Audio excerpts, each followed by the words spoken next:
happy to introduce my cousin-in-law, Malicia Price, right?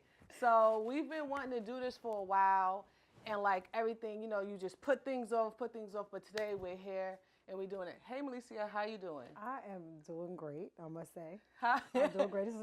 I'm a little shy. First time in front of a real actual camera being recorded, but yes, I'm doing fine. Good. So what's new? Tell us what's been going on. We haven't seen you. You was on Instagram, now you're not on Instagram. Where you been? How you been? We see the shining thing going Right? on. Well, no, definitely came off of Instagram. I'm on TikTok. Gave Instagram a break. Okay. I feel like Instagram is kind of hard to filter out energy a little bit, and you Okay. kind of get too much exposure. Even though TikTok can be like that too. Yeah. But I needed to take a break from Instagram. I feel like Instagram is kind of like It's not like, reality. yes. And it's also a lot. You know what? That's so funny that you said that, because this morning I woke up and the first thing I did, which I shouldn't do, was looked at TikTok, and it was like, this person died, this person got shot, this person. Right. I'm like, dang, it's 7 o'clock. I just woke up. Like, you should not wake up to like All the violence. Right.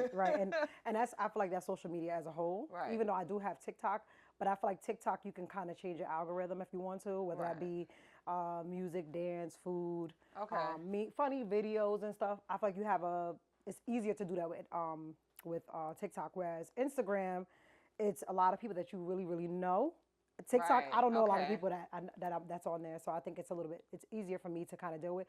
But it's a little straight when you're on like Facebook or Instagram, and it's like, this person died yesterday, that person got. Oh, did you? It's a lot. So for me, I prefer. And those people who post somebody died and you didn't even know they died. Yeah, people stop Yes, doing that. Yes, it's too much. It's so too much. All right, so I took a break from that. Yeah, good.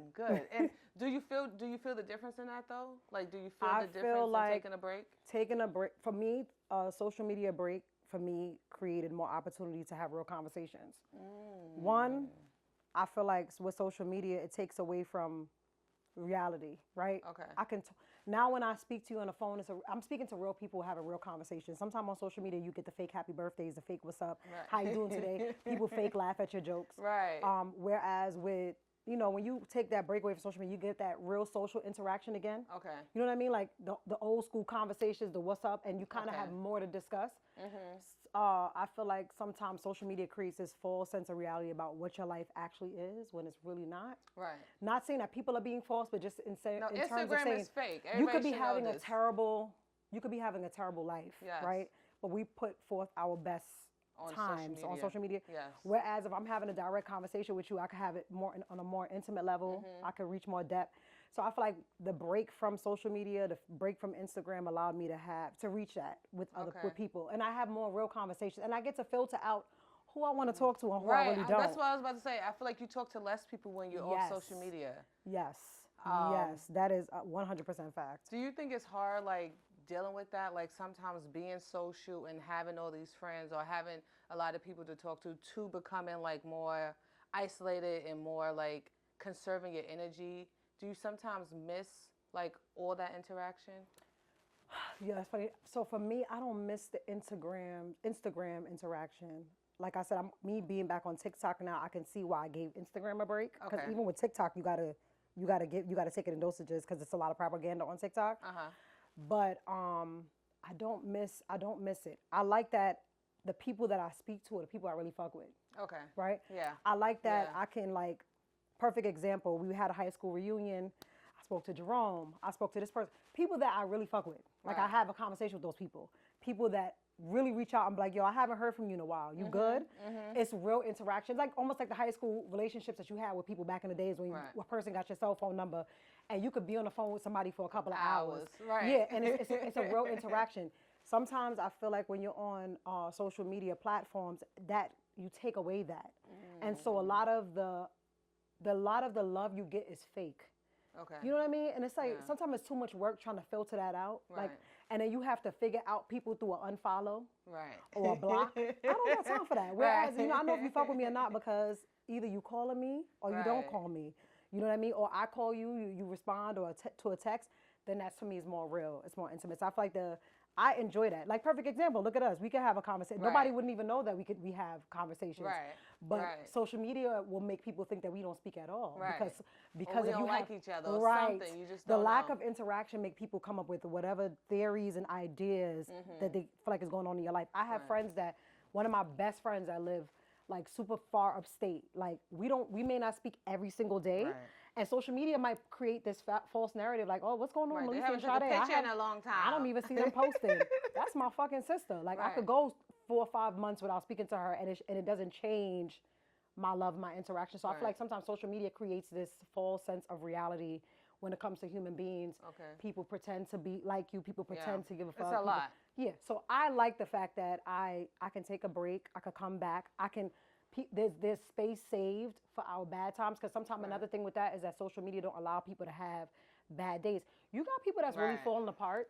Right. And they gotta come on there and take selfies. You gotta be happy every day. Right. And that's a false sense of reality. That's why I enjoy Girl Talk. Every day is not happy for me. Yeah, because it's but not. every day is a working day. Like, Absolutely. I try to still move forward in those times. But every day is not a happy day. Like, you can have a bad week. Like, it's still a part of being human. Like, no, I know this is not gonna last, but it happens. And you gotta, I feel like you gotta save space for that.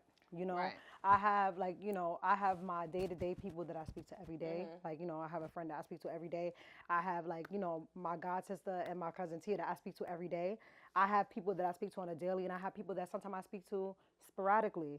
But it's the interaction is way more intimate, I feel, when you give social media a break, because people are not coming up with what they think you're going through. You're really talking to a person about their life, as opposed to me just going online and like, oh yeah, so I see Shanice just bought a new car.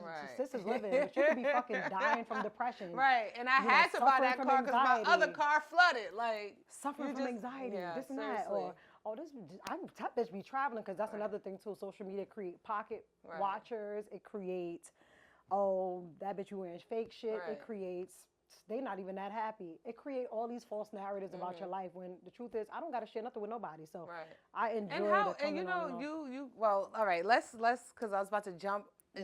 All right, so let's relationship, right? So you're newly married, you're a newlywed, right? How is that going? How is that? Like, how is it being married? All right. So for one, I can say that it's very unique. Right?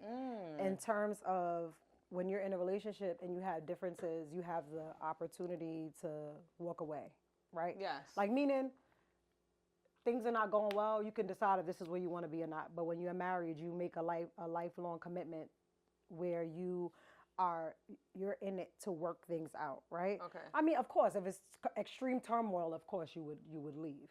Right. But I say that you try to make it work. You ain't just... And I wouldn't even use the word work, because I actually had this conversation with my husband. And the reason why I don't use the word work is because nobody likes to work. I mean, I don't like to work. I work because I have to work. Right. So when you put it out there to say, when you're in a marriage, you don't want to create the concept that it's work.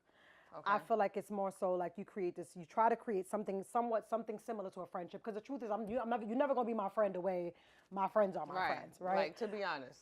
To be honest, because there's some stuff that I'm not going to ever tell you. Like, you're just not going to know. I'm just not going to tell you. And some stuff your friends is not going to know. Right, right. But I say that to say that when you create somewhat of a friendship, you want to create respect for each other. And if you have that friendship respect for each other, I feel like that takes it really far in terms of how you treat each other. Because I feel like the way you respect your friends, it's like you just always think about, I can't do that to my friend. That's my nigga. I'm not going to do that to my friend. So you feel like you got to be friends first. You have to be friends, right? Like, build a friendship. You have to have the respect. And I also feel like it's a test. It's a test to growth, because a lot of times God will put you with place you with a person that you guys are kind of walking the line together, but y'all may not be on the same path. Y'all are both living your own different lives. That's one. Two, sometimes you might have to push that person, or that person might have to push you. Okay. But you deciding that y'all gonna do life together. Like, we're gonna have to thug this out. Whether you feel like you're in the place that person's in or not. Okay. And that's the difference between, I would say, marriage and a relationship. Whereas a relationship, you can decide that this might be a lot for me. I don't know if I want to do this. I'm out. Marriage, you're signing up to say, this is hard, but we're gonna run this course together. Right. You know what I mean? Work it out. So it's a little bit different. I would say we haven't experienced tremendous challenges. Obviously, we have. So how long you been married? I would say so. I've been married now about to be 3 years. Okay. It's me looking up in the sky like it's been double on 3 years. That's good. Okay. Yeah, and I'm being honest, like we have differences, but it's never a situation where we're experiencing like turmoil in that sense. I would say we have our differences. The difference is opinion, because we definitely both of us have very strong personalities. Okay. So that's something that we always have to work through. But even if I got to talk shit about him and then come back, I'm good. You know what I mean? Like it's never that deep. That deep. Right. Is communication big in a relationship, you think? Oh, communication is huge. I communicate a lot.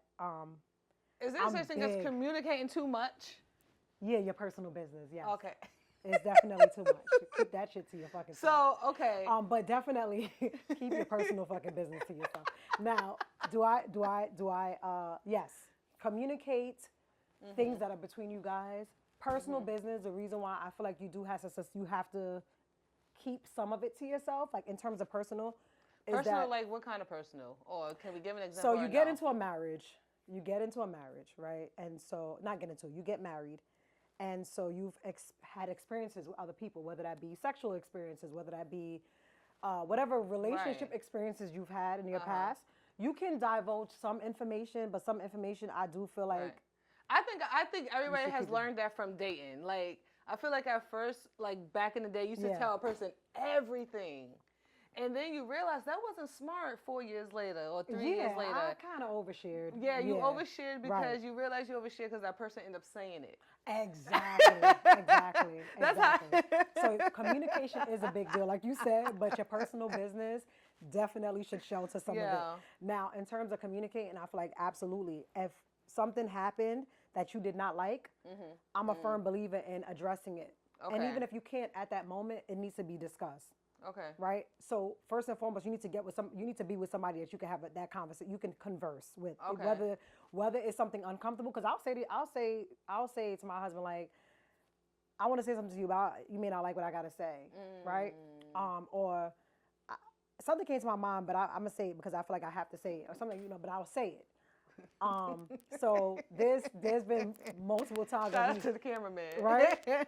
Shout out to my husband, the cameraman, by the way. But there's been, we'll have that where I'll still say to him, like, I want to have this conversation. Okay. Even if it's uncomfortable to me. And there's instances where I ask him questions that are extremely uncomfortable to him, and he has to then answer those questions too.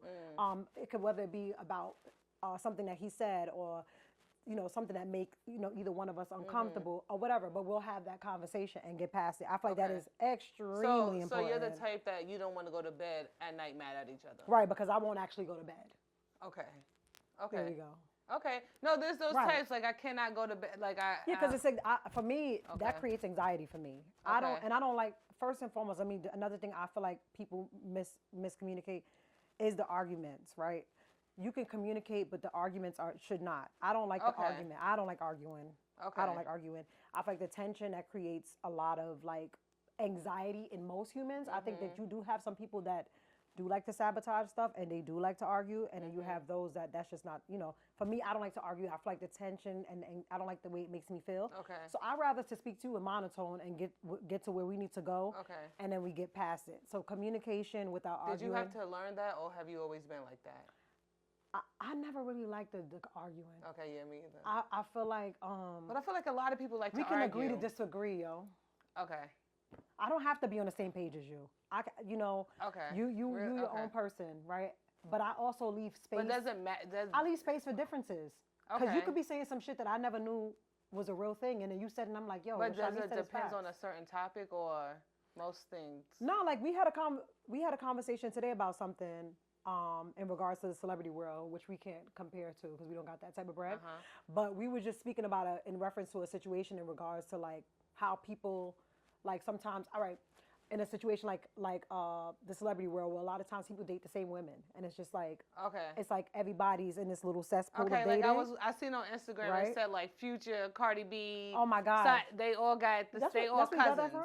Is that but it? anyway, Okay. Oh, you did get that from that. You are funny. You act like Okay. you act like you didn't see stuff. You get on my goddamn nerves. But anyway. You said don't tell everything. Yeah. So I said, well, he said to me, I said, yo, that's fucking crazy. I said, that makes a lot of sense. I said, that's actually sad. But so you don't think that happens in like we're from a small town, right? Oh, Shout out to Mount Vernon. So do I think it happens? Yes. In actuality, even though it's a celebrity world, it kind of happens in our absolutely. own life too, own world. Oh, absolutely. Right? I've dated people from my town. Uh-huh.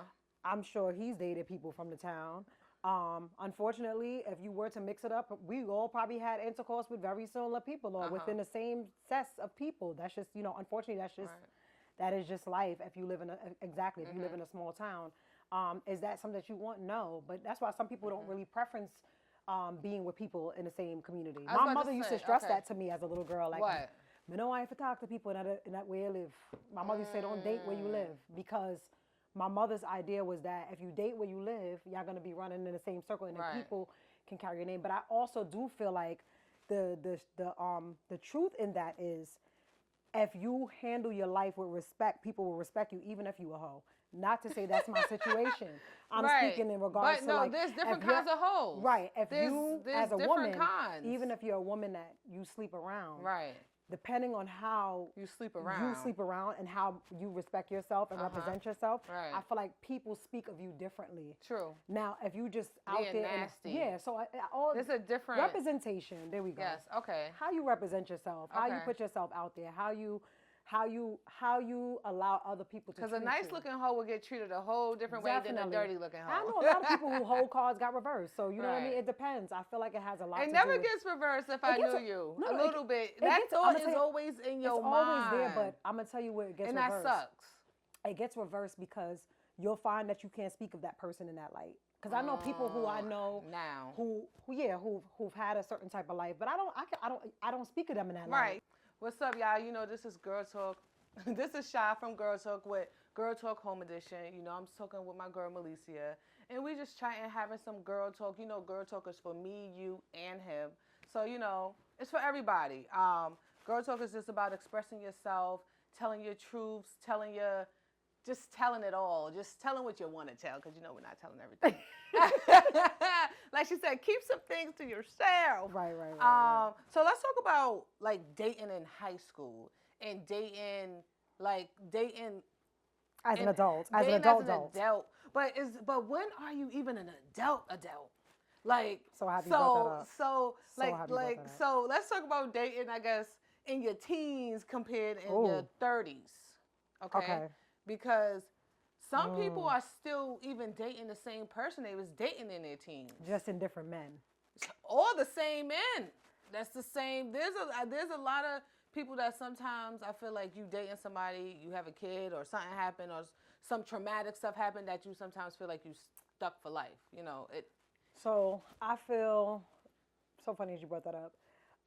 You can date the same man in different men, right? Meaning that you keep attracting the same kind of person in different men, right? Meaning the same personality show up in different people that you date. Right. So so even if you were dating Rob and now you're dating Sean, you're dating the same person, right? Because you have the same for whatever the reason is, you keep attracting the same individual. And sometimes your friends will have those characteristics as the people you date. That's true too.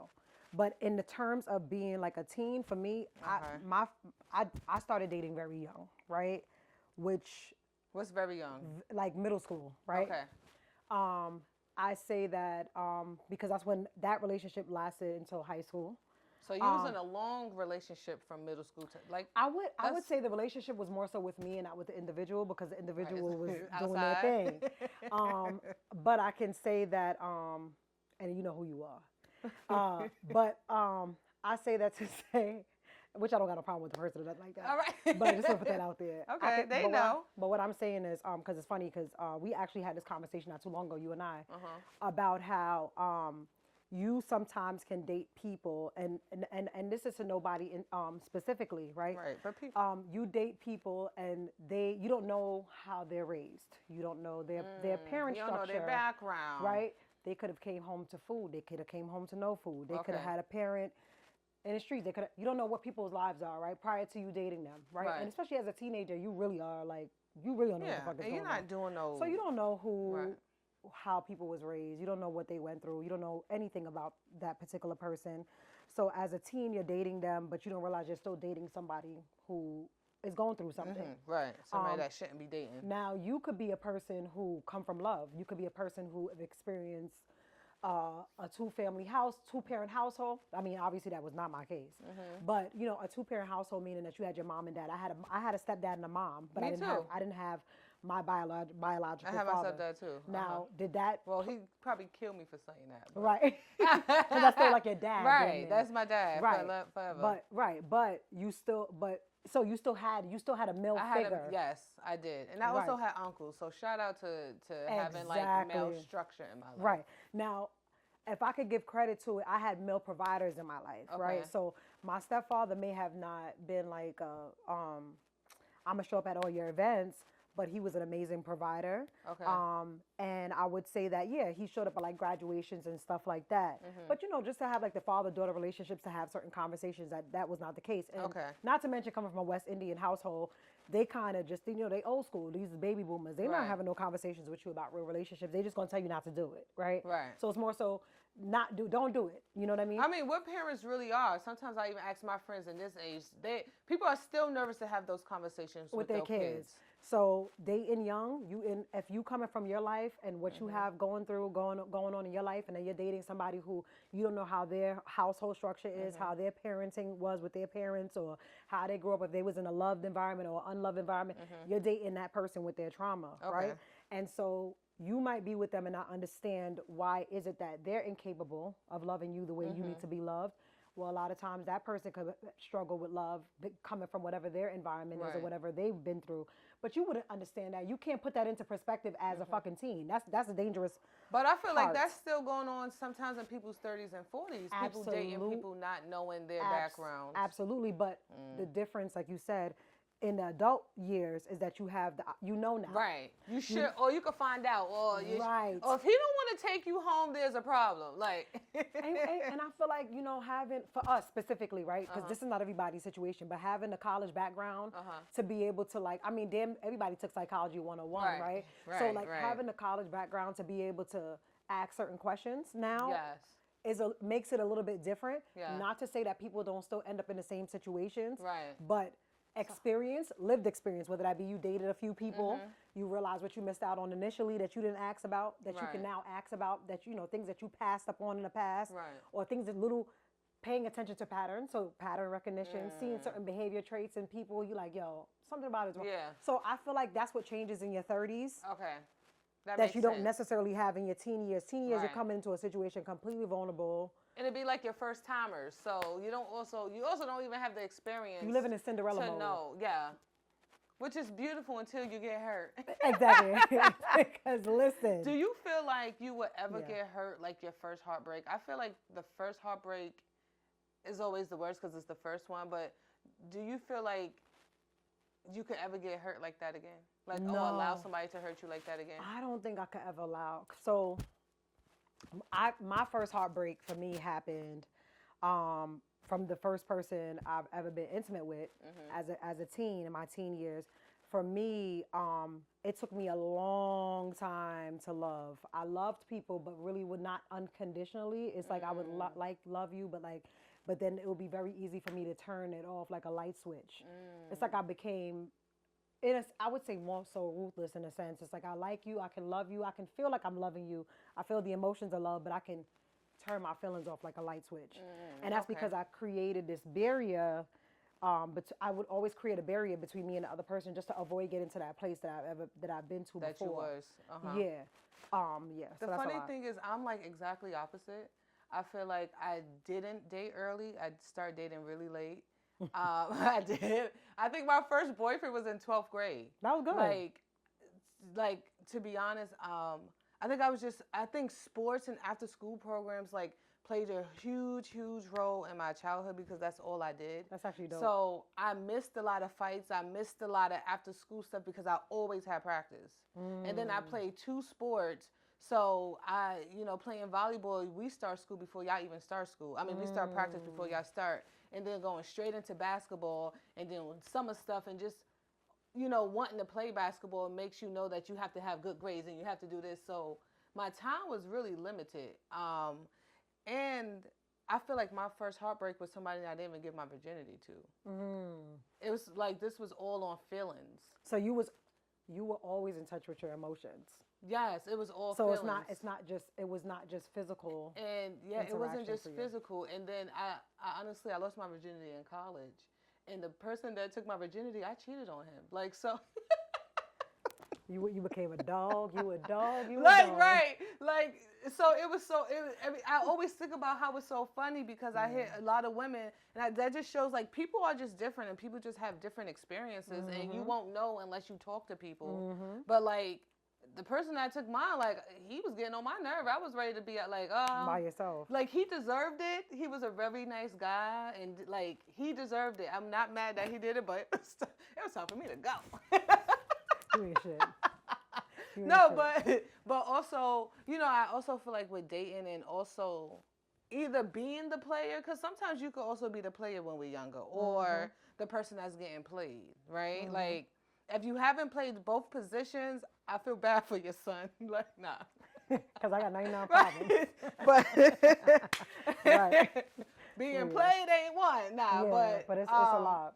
It's a lot, but I feel like being in both roles, it's karma. Like, Yeah, I feel like growing up and doing things, also the karma, and sometimes being with a person that you're not supposed to be with, sometimes they have their karma coming and it hits you because you're next to them. So also like not like dating the wrong people and also receiving their bad energy. Like, why like, you think about, like, I'm doing everything right. How come I can't get above? Because it's sometimes the person that you're with, absolutely. That you're with, and they're just holding you down. So I truly feel like some people are in their testimony, right? Okay. So everybody can go through a stage in their life where they're experiencing, whether that be like hardship, stress, depression, whatever.